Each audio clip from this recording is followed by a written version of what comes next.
My name is Renee Moncada-McElroy, and I'm a producer, director, writer, podcast host from Oakland.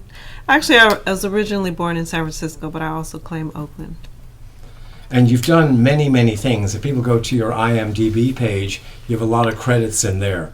The Big Freedia is one of your many credits, but when you look back, what are some of the main ones that stick out in your mind, in your body of work? Probably the ones that aren't credited. Such as? Such as Funk University, a show that Rock and I, my writing partner, just creative collaborator, a show that paid tribute to original samples, and then we kind of mixed it in with the new version of hip hop, and then sort of put it in the context of a university sort of curriculum. And it was Funk University. We had different segments in it, and it was just really creative, ahead of its time.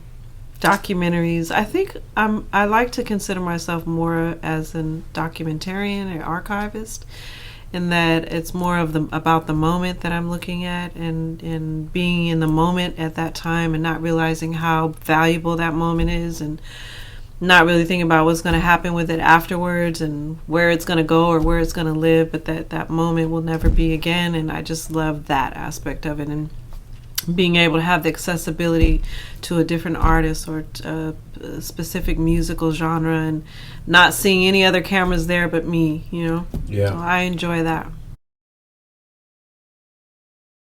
When I was on Backstage Pass, Marcel Anderson, who was actually the creator of Backstage Pass, I was a student, a mass communication student at Cal State Hayward, and I needed just some extra units, and I was like, why don't I just work at the TV station instead of taking these classes?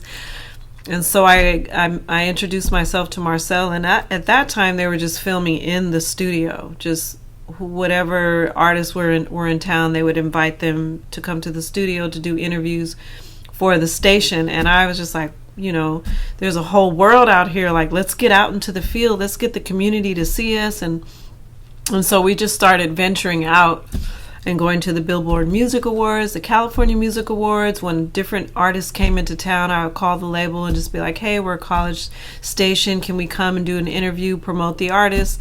And some would be open to it, others would not be open to it, but we were filming artists from the 90s, Amel LaRue, Eric Benet, Black Eyed Peas, Wyclef Jean, just a bunch of artists. And so I just got a taste of just that interview, live performance, just kind of putting it all together. And so when I got ready to do my internship, I decided to go to Soul Beat because I felt like I wanted to be immersed in the culture and the community. I had been living in Oakland at that time, grew up watching Soul Beat. The commercials were iconic, Chuck Johnson, just the whole thing about Soul Beat was just something different. It was like the television show you love to hate. It was so bad, it was good. And I just wanted to be a part of it. Would you agree, or what are your feelings on that? After it was gone, then people started to appreciate exactly that. You don't miss the water till the well runs dry, and we didn't. I think filming things gives me an appreciation for being in the moment and knowing the value of archiving and capturing culture. And Oakland is full of it. It's so rich, and so.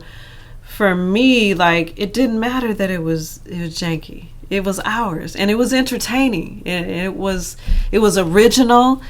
Chuck, in some ways, was ahead of the time. In some ways, he was hella behind the time.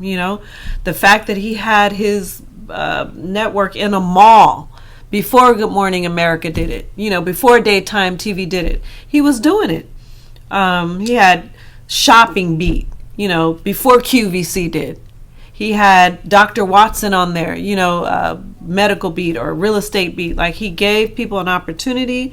He was doing Instagram before Instagram, really giving people a platform to promote their business or their idea. And I just thought it was brilliant. Yeah, the production wasn't the greatest, but here's what makes me upset about it is, why didn't people come and be like, hey, let me help you make this better? Even though some of us did try it, you had to do the Chuck Johnson way, because I did try to do that. And he'd be like, you want to do shit the Renee Moncada way and not the Chuck Johnson way. So there was some resistance there. However, I think we could have got more behind him as a community. And I think sometimes we tend to compare, like, oh, it doesn't look, like this network, or you should be doing this, so therefore I'm not going to fuck with it because it looks janky. But it was ours. It was for the community. It was 100% black owned. That was enough right there. But what do you think was the one thing that kind of held Chuck back from that success that he should have done? Oh, he was stubborn. Chuck was stubborn. He didn't want to evolve. He wanted to be in control of everything. I think it was like his soul beat was his whole identity. He was totally invested in it. Because I do know, like, you and me and Rock and different types of people did want to come in and, help elevate the network. And I, for me personally, I just felt some resistance because I just had big ideas coming out of college. Like, oh, I'm going to take my experience from television and come in here and help, tighten it up and, bring a little bit more production quality to it and script it. And, it was a huge, huge task. So I feel like it was a little bit of both. The community let him down, and also he wasn't open to change. Yeah.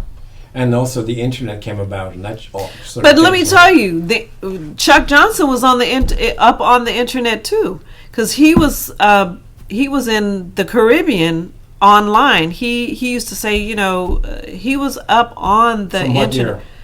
It was 1998, Okay. and he was in St. Kitts, Jamaica. There was a couple of Caribbean islands where Chuck was broadcasting live on the internet. Yeah. But again, he knew he was a visionary, but he just didn't know all the idiosyncrasy, all the little details to get there.